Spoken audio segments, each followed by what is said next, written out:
के मुआदी काल्हे पिया डोली घरे उतारली है गोली मारब डोली में जाती तोरा से मारा भतारली है हमारा बारे में बताती है जौमन उखाड़े के बातें उखाड़ली है हमारा बारे में बताती है जौमन उखाड़े के बातें उखाड़ली है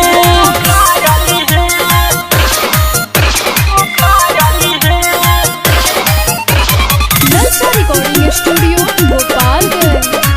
प्रेजेंटेड बाय रागनी म्यूजिक। ऐसा न जानी तू करी प्यार कइल हो जाई माटी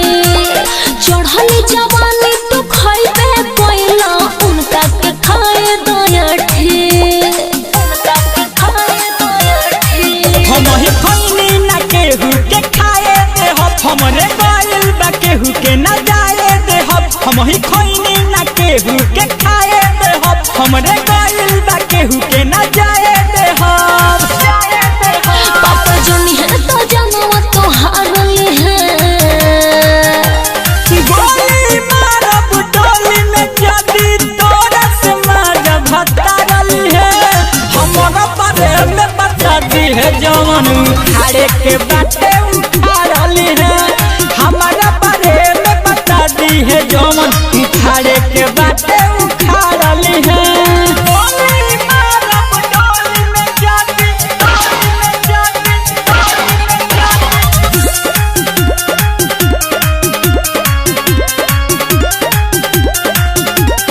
कभी नरेश राजा से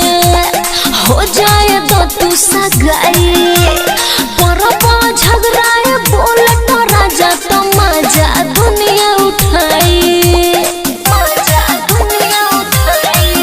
हम होई रंगदार को हटानी बारात जहिया आई बारात पावर देखिए हमार हम होई रंगदार को हटानी बारात जहिया आई बारात पावर देखिए हमार अब क्यों रोजे रोजे प्यार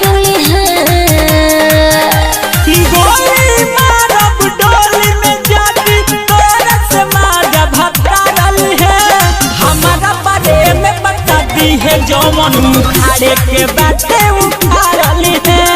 हमारा बारे में बताती है जौमन उखाड़े के बातें उखाड़ली है प्रेजेंटेड बाय रागनी म्यूजिक।